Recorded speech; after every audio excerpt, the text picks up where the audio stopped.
The first lure I'm going to be using today is a black and blue Senko. These lures are worm imitation and work great for catching largemouth bass in this area. A picture of one should pop up right about now. These are black and blue Senkos, and this is what I was talking about earlier. They work great in this area for catching bass, and this is what I'm going to start off the day. I end up catching a couple bass, so this is how you catch a bass on a Senko. Every lure has a different action. Now with the Senko, you want to do exactly what I'm doing here. Gently lift the rod tip up, and then slowly let it go back down, and reel a little as you go down. Just keep doing sudden jerks up, like jerk, jerk up, and then just reel down. And that's how you work a Senko.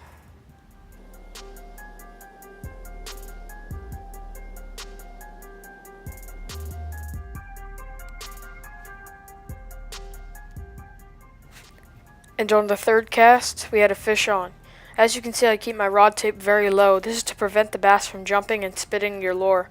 Then I flip it, just like so, and the bass is yours.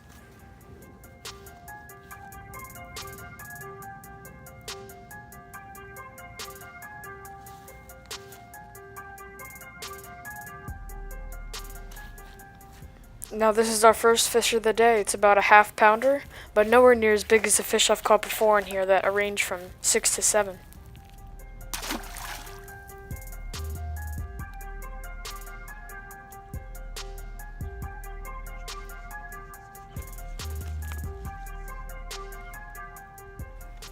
Another fish on the Senko. This might be the same fish.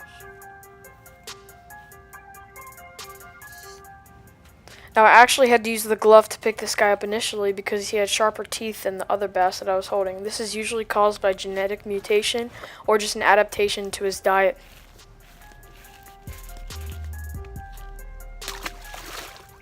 Alright, our second tactic for today is we're going to be using live bluegill. Yes, I said live bluegill to catch some big bass.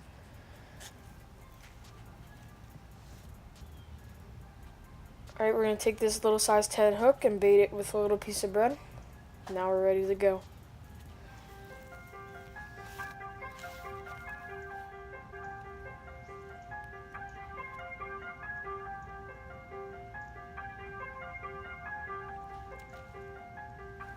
And just like that, within 10 seconds, I had a bluegill.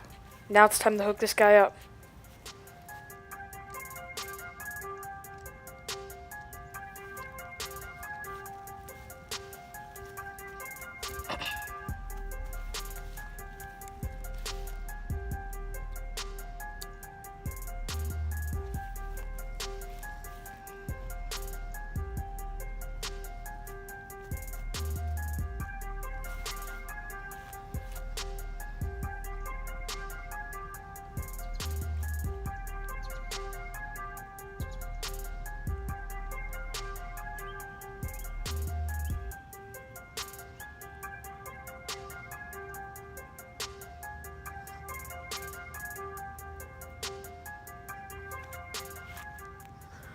So to hook this guy, I'm going to take the hook, put it through his mouth, and then bring the hook through his upper jaw, and he'll stay hooked just like that.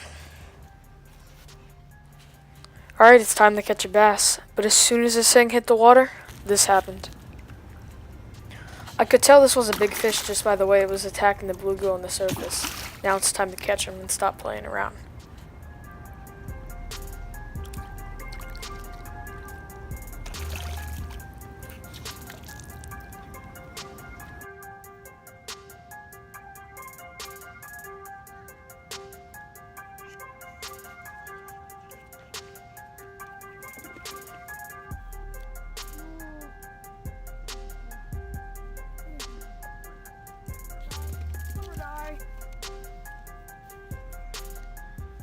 This bass also had very sharp teeth.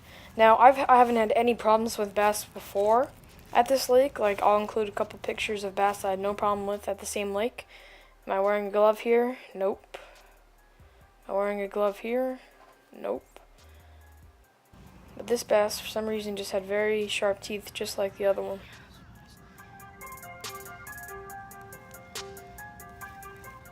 Now it's time to weigh them.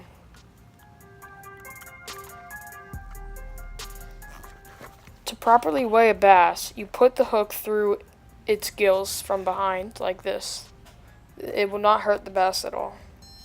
This bass weighed 4.18. It wasn't close to my personal best 6.14, but it was a nice bass for sure. Hooked up with another one. This is the 4th bass of the day. As soon as I switch back to the Senko, I got a hit automatically.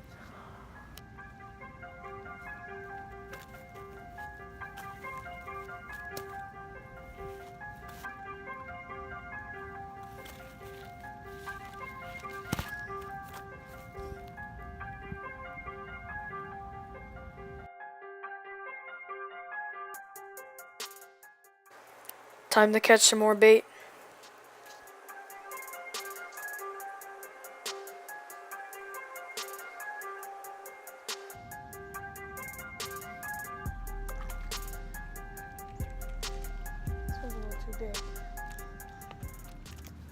This is a hybrid between a normal bluegill and a red ear sunfish. I've learned over my experiences of fishing at this lake that the bass do not eat these as much, and I'll probably not catch one, so I'm just going to let this guy go. You're gonna knock my phone in the water, not my plate.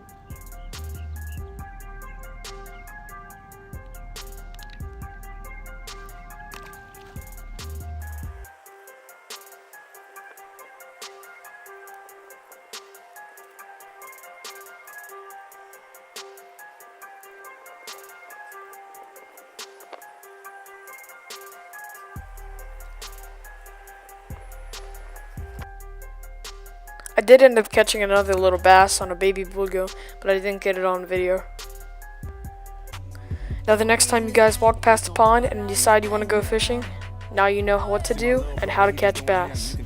Got a million fans. Got his brothers, he don't need no friends. He swagged out, he a walking gym. The boy's blessed, yeah, he heaven sent. Black lamb, never paid the rent. Hopping out with the MB kicks. Got them cameras ready and they taking flicks. Came in ready and they hit or miss. Triple B's gotta handle biz. 3 B's, no room for sis. Why you looking sour, man? We love the kids. Born a ball, that's just what it is. I'm a king, little bro, a prince. Throwing racks and you throwing fits. How you hating and you banging this?